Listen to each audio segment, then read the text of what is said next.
It is 6 o'clock, so would like to call to order, I guess, this meeting, January 9th, 2018 of the City of Bardstown Electric and Cable Committee. And begin with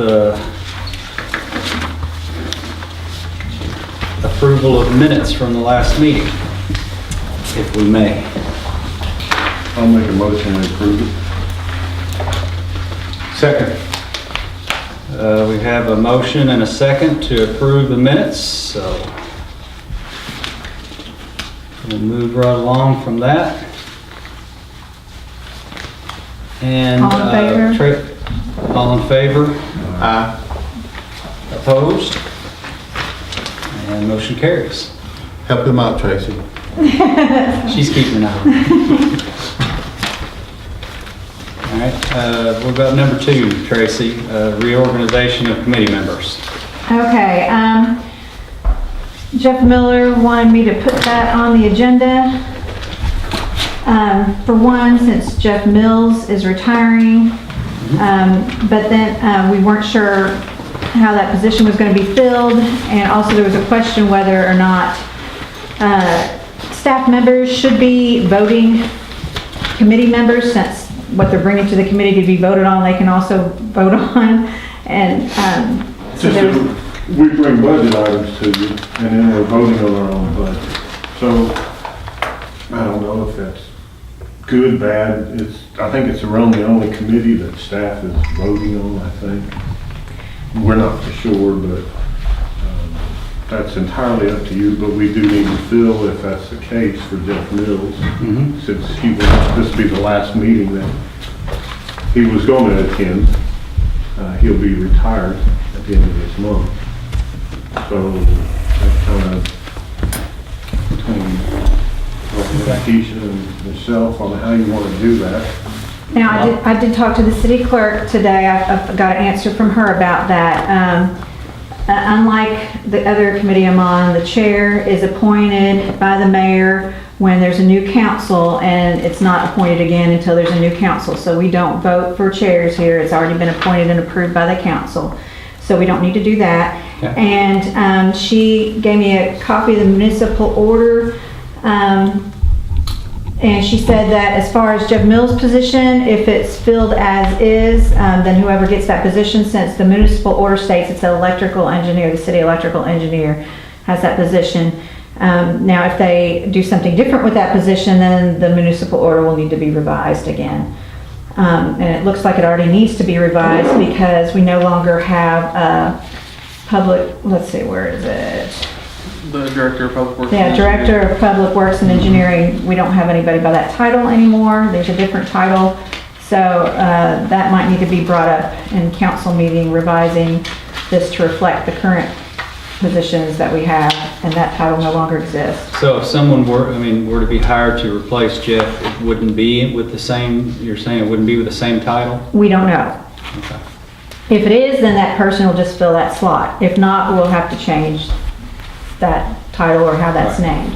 But that will be something that the council and the mayor will do. So it's nothing we have to do in this committee. Let's see. Additionally, we talked to, Eric talked to Jessica Filiatro about how they do their committees when there's staff on the committee. And one thing she said was that they don't vote on they don't make motions and vote in committee. They just come to a general consensus and then bring that to the council. And so the only things they vote for is just approval of minutes and adjourning. So that's, that way the staff isn't voting. Committees that you all are on, that I think Jeff made a point of, are there other committees with staff, and the initial order there are Jessica and previously Larry Hamilton before he retired. So I think that was just a question of, there are other committees with staff, but do you all make formal motions and vote, or is it, she said, with her committees, it's more of a general consensus. There's not really a official voting. No formal motions. Would it make a difference if we have a quorum of councilmen here at this meeting? Would that make any difference at all as far as voting on? I guess what they're saying is they feel like there's a conflict of interest for them Oh, okay. to That's right. vote on something because they're the ones that are making a recommendation to us. Mhm. So are you saying then that we're probably better off if we make a recommendation by committee as opposed to voting for something? That's exactly right, that we, That's what the other- Because of that. we discuss the recommendation, and if you all come to a general consensus, changing anything you want, then we just agree that there's a general consensus that you would bring that to the council, but we wouldn't actually vote on that in committee. Outside of minutes and, Yeah, minutes is easy to vote on because that would be something, oh, I didn't say that, or I I don't didn't think say we've ever really that. voted on anything, but it could come up. And so, I think we have voted to approve the budget to bring before, but yeah, we don't need to do that. We can just say there's a consensus about the budget, or that we come to an agreement on the budget and that you'll bring it to committee. We don't That's have a to- recommendation to city council. Mhm. Okay, Yeah, I agree. so, Yeah, I'm okay with that too. okay, So so, y'all wanna vote on it? Let's take it to a vote. so you're chair until the mayor and council appoint you otherwise. And, unless anybody has anything else to say about that item, we can move on to the next one. Okay, which would be number 3, which would be electrical and cable internet departments project updates. Mr. Ryder. Go right ahead, because I didn't. you gonna start with electric first? Electric's listed No, you can first. do, okay, I can. So, on the other agenda that I guess I didn't bring since I thought it was part of it. Some stuff down there. So, we had a meeting with the mayor and we talked about projects and what's upcoming and continuing on, which is all part of our budget this year. So, the first thing is out there at the industrial park, our substation out there. We have already put up a second circuit going out to the industrial park. We still got some finishing up work.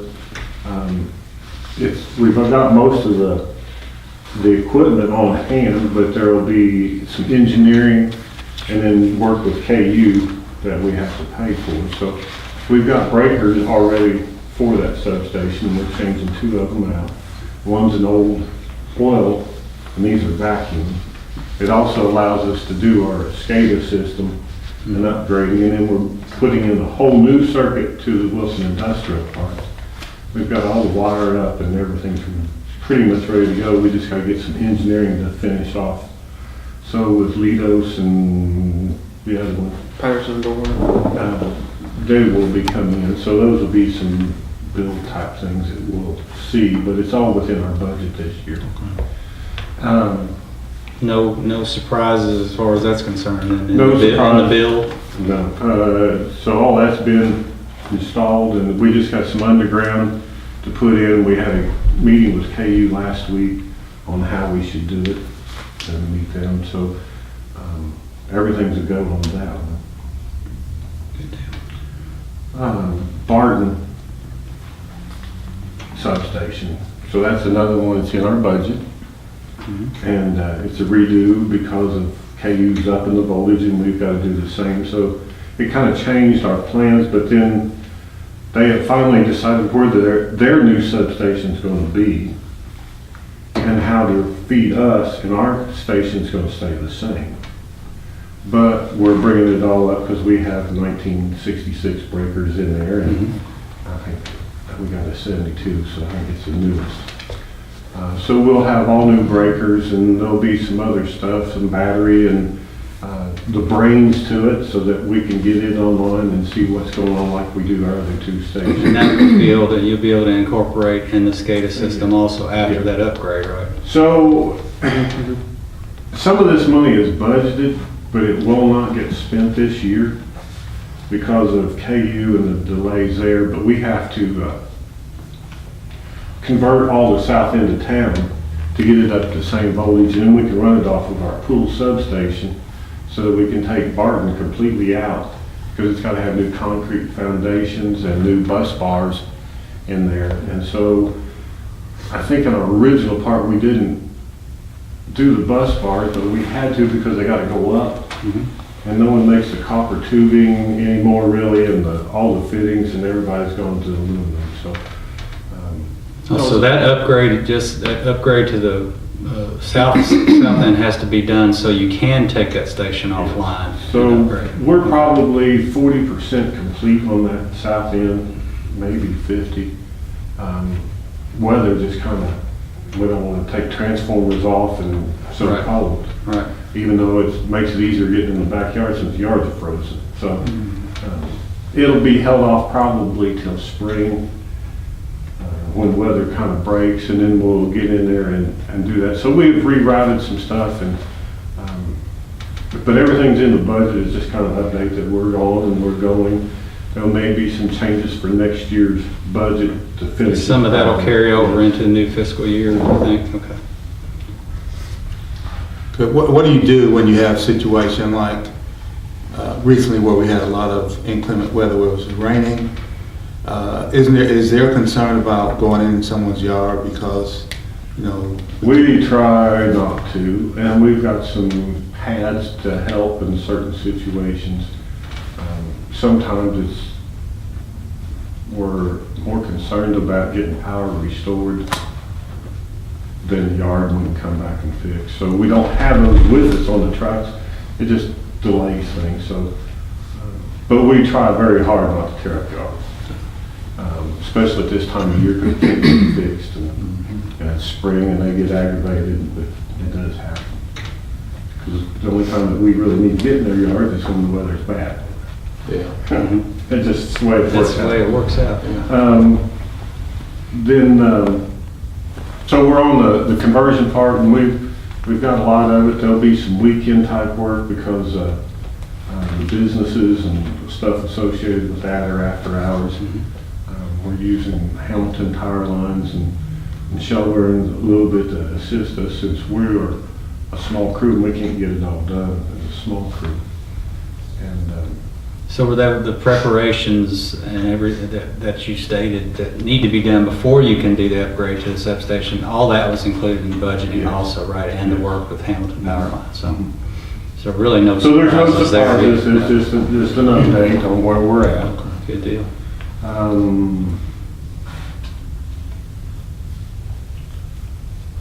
We got our, so we mentioned it the last time, and I don't know where we're at. Eric can fill in on that on the outage management system. So this will tie in with everything else we've done. We've got all the meters changed out, great projects that we had. We've fixed a lot of problems that people don't know why we're here and we see it. We've got a few others that show up, so every morning we're checking. The cold weather, we found out that there's 2 or 3 places that the voltage is low. Not critical, but it's low that either a transformer change or making bigger wire will help. And so we're running right at 99.4% of meters talking to us and all that. And it also helps the water. So with this next piece, we've got the SCADA in the substation, we got the meters, and then there's the middle to tie it all together. So Eric's been working on that and with some engineering and which one I think with MillSoft is probably our favorite right now, and we'll have that recommendation at another time. Yeah, it's something that's a software that's in the budget. We're just having to do some upgrades to the software to be able to work with the meters. That way, if there's a outage, we know about it before the customer calls. And it ties into a what's called an IVR, interactive voice response, which we wouldn't use most of the time because people want to talk to a customer, but after hours, emergency type of scenarios, if we already know about the issue and customer calls, we can tell a customer, hey, we're aware of an issue in this area, if there's some specific, press this number, if not, so it kind of saves people, makes us look like we know what's going on Right. before they call. Yeah, and at the risk of being redundant, and I think I may have asked Jeff this at the last meeting, but are there, and would this have any bearing on your decision on which one of the softwares that you would go with? Are there any maintenance fees that go along with this particular software? So a lot of that stuff that I use, a lot of the SCADA stuff and everything, there are always maintenance fees that go along with it to stay in compliance, to stay with them. So There's always recurring costs. Always recurring costs. So you're taking that into account. That's right. Both the 2 major ones that we've got demoed. One our current model is in MillSoft, so there's a MillSoft OMS. Our SCADA system is a surveillance. They also have an OMS system. Both of them will work steady. Can either from surveillance can migrate our current model and be able to intercommunicate. So that way we could, just trying to be smarter. If the breaker trips, outage management knows. So we're trying to be proactive and be able to answer customers' information before they call. So part of that is we've got to go to every residence and see which transformer they want. So they all got to be lined up. And so to make it all work. So we're doing that in between some times. And it just takes time to get all that. And we just want to bring in somebody and wipe it out, but we can do it. Now, as it relates to, I guess this would both be electrical and internet as well. Any of the supplies that you need for these projects, they're already in-house? We don't have anything that might get back ordered or anything like that? No. Yeah, so the thing that we're working on right now, and it's going to be a big item, it'll be brought next month, maybe earlier if we can, is transformers. Just stock transformers, and because we've had all these projects and using out, we had a good supply, and then also with all the new businesses that have come in. So we have drained our supply of three-phase industrial, commercial transformers. Residentials were not bad, and they're easy to do, but it's going to be high. It's probably going to be over $100,000 in transformers. Well, Jeff, let me ask you this question. This may be completely off the wall, but it's something I've been thinking about since, we purchase, obviously, our power through KU. Is there any type of program that we could talk to KU about these stock transformers and maybe share is there any Not really. if we run out of something and they have it in stock, and we can purchase. I can purchase cheaper than buying it off the Sure. So that's why we're doing this, is so that we save. It's just that we've gotten to a point that we've used so much with all the businesses in the last year, and then just failures and upgrades. I was simply thinking about, the amount that we have to carry as a city and then the amount that they have to carry as a We city. have talked about that a little bit with the other cities that have electric and doing that. And we can do that with poles and all that, but everyone's system has got different voltages and just different specs and what we have and what we need. Okay. So it doesn't really work out. And then, so you get a generic transformer, but who holds it? City of And who Bardstown. has the right to it first? Yeah, and so it just doesn't work out. We've just kept a big supply, but we've just been drained this past year with all the new businesses and upgrades and stuff that's going on. So Okay. there'll be that would be the biggest thing. We always want to carry a standby transformer for not each business, but of that size. So that if someone goes out in the night, we can just pull it off our lot and get it back on. Now, it may be a little bit bigger. We never want to go smaller. This year we had a used one at the high school, Bardstown High School, and that one failed. We brought in a smaller one and made it through, and then we had to change it back out again once we got the other one back. So, Do you ever offer the opportunity to some of the larger businesses to? We have the E5 Okay. industrial class. I think it's only tower right he's the now. only one, but And the ones that own their own? Yes. Yeah. But that program is always offered to a commercial entity. Right, yeah, we have our E4 rate class is industrial, and then the E5 rate class is a lower demand charge, but customer owns Owns the transformer. the transformers. so So right now, Power's it's the just only one tower. because they wanted Delta, and we're not, we're a Y system, so. Right. Okay. That's the reason they want to. And then we talked about that with Orvis the next largest supplier, wanting to expand further and trying to keep costs down. So that was one of the idea. And then you're not obligated, or we're not obligated to keep that backup if they own that particular So transformer. we can take care of them. Should something happen, we can go in there and do a little work and get them back up and running with ours. Then it just has to be replaced. But there'll be a fee associated. Okay, one more question before Councilman kicks me over here, but is that something that looks like it's gonna be outside of our budget parameters, the expenses? No, we put some in on that this year, so maybe not as much as what I've got coming, but we'll evaluate what we have, and some of them we can hold off, but it's just nice to have it. Mhm. And when you're doing it, you might as well do them all at one time. So it'll be a big quote, they'll have everything that we need, but I won't buy everything we need. Some of it we can purchase, just one or two, but I might have a quote, and just see who gives us the best price. And so we have 5 or 6 vendors that we send out to. And I'll come back, some of them are the same, some have the same models and just different pricing through their markup. And then Morton Avenue and Lincoln Way, that's always an expansion going on. We've got the new physical therapy that hasn't been hooked up, when was complaining over a year ago, and they still haven't got electric because they're not ready.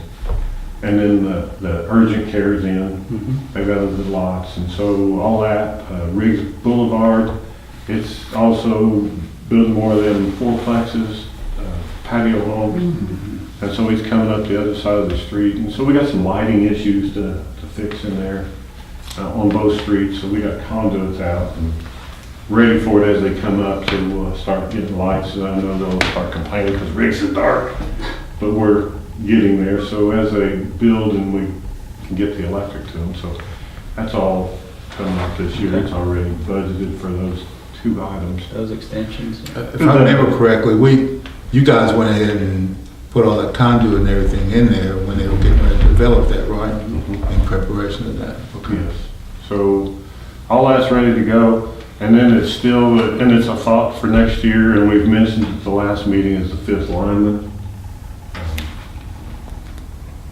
When one guy takes off, I lose 75 or 25% of the crew. If 2 take off, we're down. And that happens a lot with vacations and personal days and sick and kids and all the other stuff. But the biggest thing for it is with all the locates and all the street lights. And that's basically, they'll swap around, but it's a street light locate person with a bucket. And they will work alone just to keep the street lights up. And locates. This year, LG&E changed out every gas meter in town. And every gas meter requires a locate. And I don't think we made too many of those locates with all the other stuff. And so a lot of it's overhead, and then we can sit there, yeah, it's good, it's good, it's good. And then cable, that's the good thing about having cable. Usually they're in the same ditch, so we're good. They let us do it. But anyway, it is something, there is not always that way, and that's why we always wanted on the side of safety of being able to do that. So that was the 5th man. So other than that, I think that's pretty much got the electric caught up on what we've got going on to finish out this year. Okay, and one comment on my part, excellent job on the lighting for holiday this year.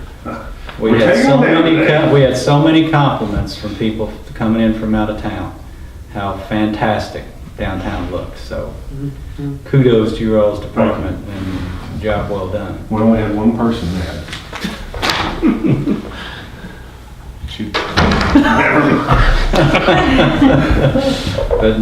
But great job. So it was before the parade, and her comment come back out again. And it was just like, we checked every one of these, they're all burning. Which one is it? So we was ready to go knock on her door, just let us know which one it is so we can get this thing fixed. But Yeah, we better not. That one lady that was unhappy that she didn't have a star in front of her house, that she wanted a star. You used to have two different types, right? There was, Well, originally it started out, gosh, it's been 20 years ago now, but Evelyn Oakley started this.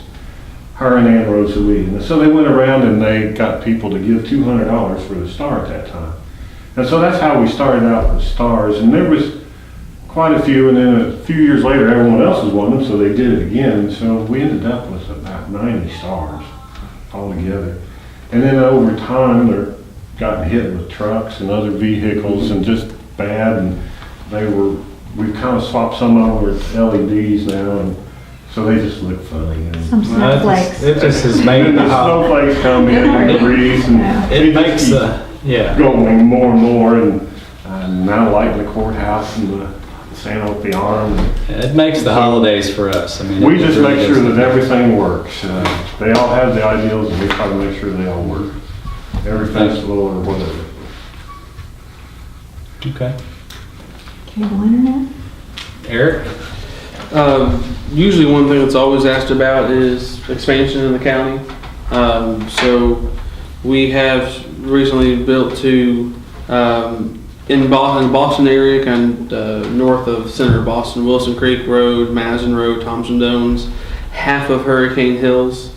Then on the kind of the east of town, Tom Greer Road, R.L. Greer Road, and Shoemate Lane has been our recent activations.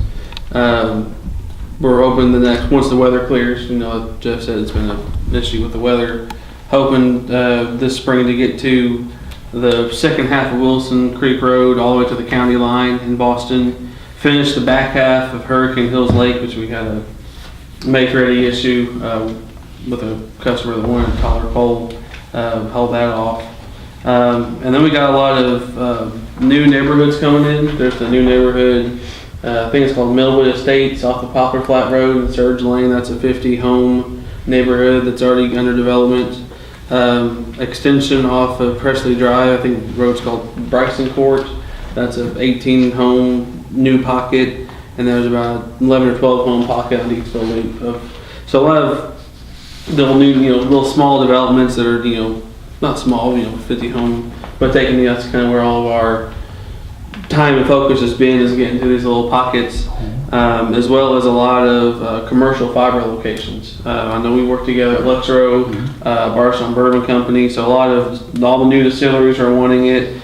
We're seeing a lot of growth in all the medical offices, dentists, orthodontics. We got tickets with like Madeline and Howell, Shrewsbury, Claywood, Oliver, both the Lincoln National Banks that the home and I worked on they wanted service. The new physical therapy talked about it, Planet Fitness, the new EMS tower on Parkway Drive behind the Salt River warehouse. So if we're not, so we budgeted a lot of growth in the county, but a lot of our time has been in some of these commercial fiber locations, and each one takes several pieces to get built that me and the home and several others have worked on getting. So that's where a lot of our focus has been, trying to get to as much residential as possible, and then plan on doing some more areas, and also the commercial fiber. Outside of that, that's about it. We're just trying to, continue expansion. The Madison County schools, about 10 years ago, we had a bid to connect all their schools together. It was up for renewal this year. Along the same principle, connecting them over fiber. And we wanted to find a way to basically offer a 10 gig service. We started off with a 1 gig service. And now they're looking to add security cameras and a lot more data intensive content. And so we've been talking to them about upgrading their MUCs of each site. They've got 9 sites and a board. And so that's been ongoing. It seems like there's a lot more, as bandwidth grows, we're having to work on splitting nodes. We've been doing that. We had to configure our head end to accommodate an area, a pocket of 500, designed for 500 customers, to split that in half to 50 some of the new areas, as Eric was talking about, decided to serve them either GPON, which is similar to Google Fiber services, which is rebuilding out the coax. And so those are the things we're dealing with. We also had the rate in the retransmission consent rate for local broadcasts. I think the mayor sent out an email to everybody at the end of the month, letting everyone know that he was a few hours away from flying on the plane to Florida when him and Jeff Mills negotiated the final rate with WHAS. So luckily we didn't lose anything. It's going up just like everything else. It looks like it'll go up by $5.39 for the local broadcast. And then Which is less than we had anticipated, right? Yes. We were anticipating around an $8 increase, is that correct? so, yeah, we had That can't be shared. so this is Should I kind get of that where one they down here? started Sorry. with the red That's line. okay, you're good. The number version.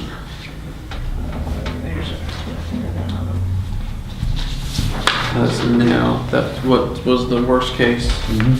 So, yeah, so everybody started around that.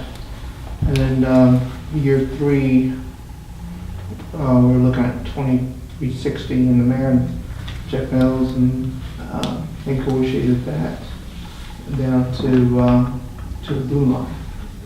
So overall, it's gonna go up, it's just not going up as much. The expanded basic is also going up, $3.02 in programming cost. So Those pretty much hit people's mailbox at the end of this month. February 1, right, so yeah, it's 30 days, based on the ordinance, whatever our rate is, 30 days later is when the ordinance, pre-automatically increases. So we'll see our bills that we pay for January, we'll show those new rates. And so we had sent out a letter, which has kind of become a questionable item. This is what we sent out, was this customers right now are getting this letter in their bill. But the tricky part was we had to write this in the middle of December by the print deadline at the current rate, not knowing how the final negotiations would turn out. So in this letter, we had stated a $5.16 per month increase. With the final negotiations with, countering with year 1 increases, year 2 increases, year 3 increases, that'll be a little bit higher, which is that $5.39 that Nicole mentioned increase. So people complain about, well, you said it was going up $5.16, now it's $5.39. We're going to try and talk about that in a new letter that Nicole and I write to the, saying that's, we try to highlight that, based on our print deadline on December 19th, that's as best as we had it. Here's where it ended up at, and the mayor was really, I learned his car dealing negotiation. He was really hard on his year 2 and year 3 rates, but he negotiated year 1.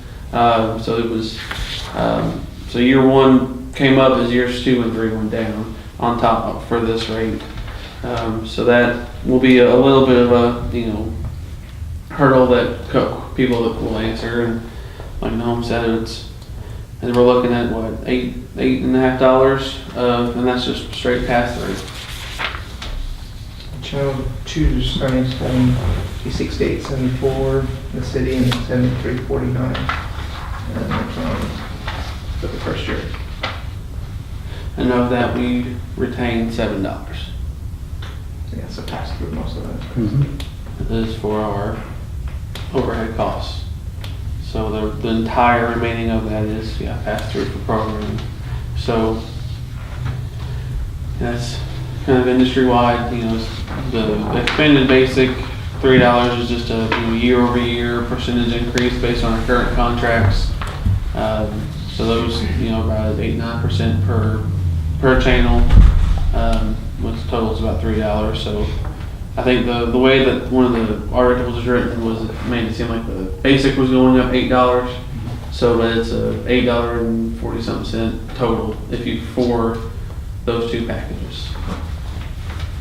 So we're ready to hear. People will call and say, if you raise my bill, I'm going to drop you. That's what I was gonna say, we're bracing for And it's we've kind of built in some options. We have the economy tier. Some contracts say we're not allowed to market it. It can't be a marketable tier, which is why it's not been that popular, but it is a kind of a sports list tier. It takes channels 23 through 30 are taken out, and it's about, it used to be $15, might be $18 lower than expanded basic. A lot of people are wanting to keep those local channels, so they're keeping basic, just dropping expanded basic. A lot of people are cutting the cable TV and just sticking with internet, or even increasing the internet speeds. Which really doesn't affect the city's bottom line, right? Because that's mostly pass through when Right. you get into that. If they keep internet, we retain them as a customer.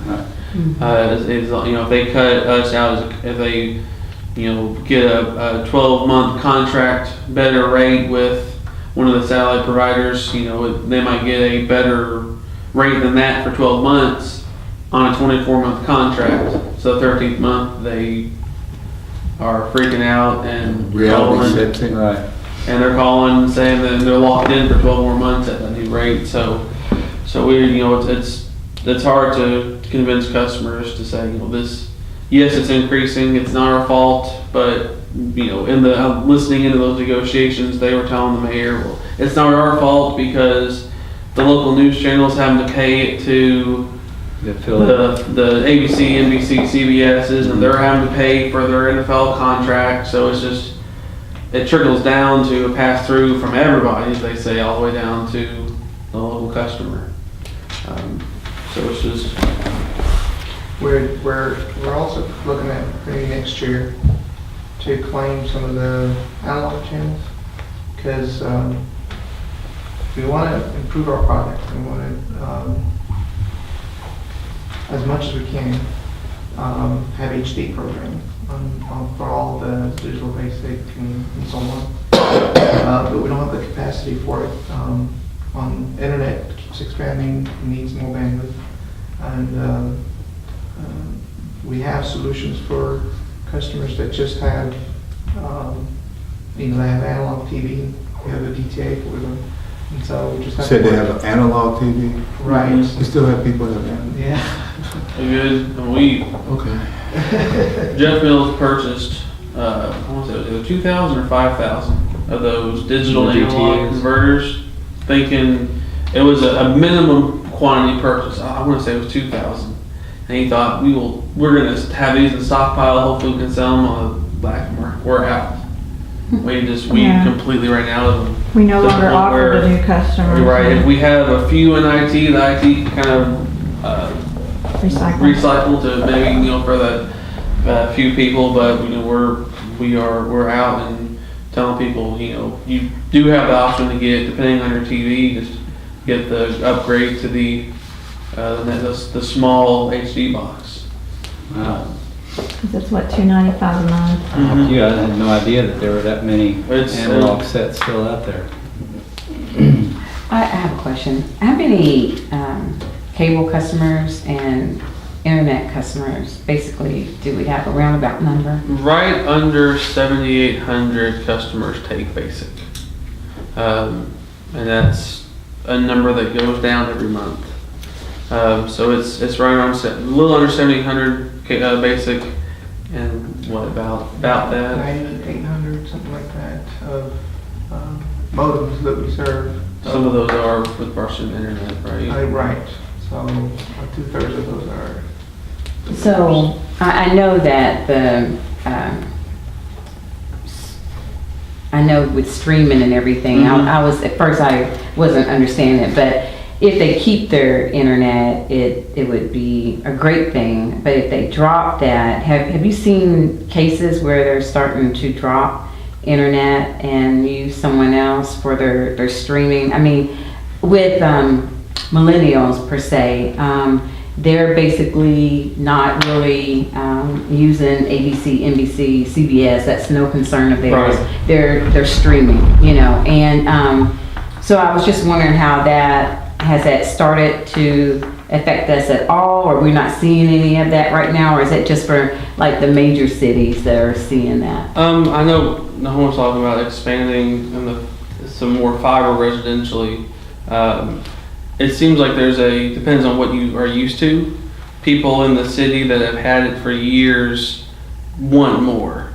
So, but people in the county that have never had our service, we bring service to them and thank you. I'm just, to have what you have. So people in the city, I'd say we don't have to chart, but our overall total number of internet subscribers just continues to go up. Okay. We do know that, we haven't had much competition as far as satellite-based internet or phone-based internet.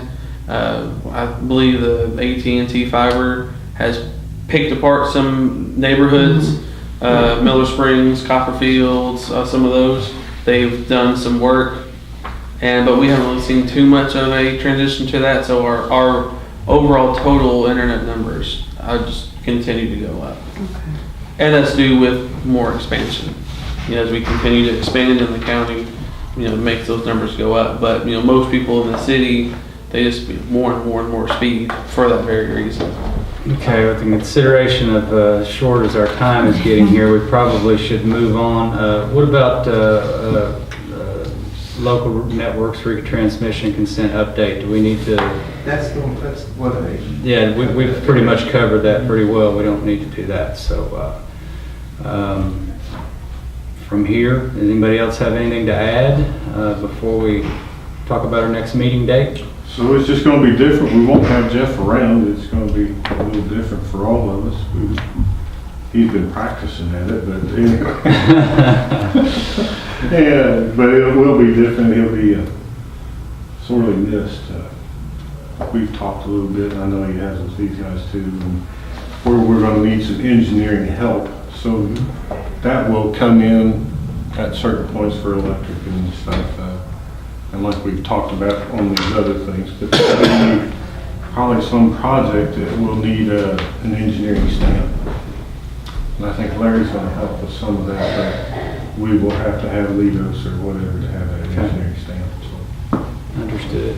And Larry will be able to provide that in certain cases. Yeah, I think he's going to kind of come in. We'll have Larry Hamilton, that is. yes, Larry. We'll have some rate discussions as they come up, and then Brown Thornton will be involved with that. And so there'll be some other stuff that is kind of above all our heads, but we'll have to get a handle on I think some you're all of up to that, the so, task. Yeah. Well, and I'm sorry, I didn't mean to cut you. I was just gonna say, just for the records, we're gonna really miss Jeff's expertise, the foreign language that he spoke most of the time. But, everything that he has done for the city is very much appreciated. And Well, now you're going to get shorter versions. Yeah, I think that you all will definitely continue to steady hand on the wheel. Jeff will be sorely missed. I agree with Councilman Williams, and I'm sure he won't be too upset if there's a phone call every once in a while. Yeah. Okay, anything else from anyone before we talk about our next meeting date of April 3rd, 2018? That's still an official date? Yes, that's our regularly scheduled meeting. Okay. and that will be at 4 o'clock. 4 o'clock here, yes. Sure. And you'll call people and remind them? Yeah, I'll send an email. I usually send an email reminder. You want me to call you too? You have to call me out. All right, with that, I will entertain a motion to adjourn. So moved. Have a second? Second. All right, so motion and second has been made to adjourn this meeting. All in favor? Opposed? Okay, yeah. No, I'm not opposed. I have a question. All right, Okay, so we are adjourned. our meeting's scheduled at 30. Thank you all. Yes. And it's at 4 o'clock? Yeah, before the working session.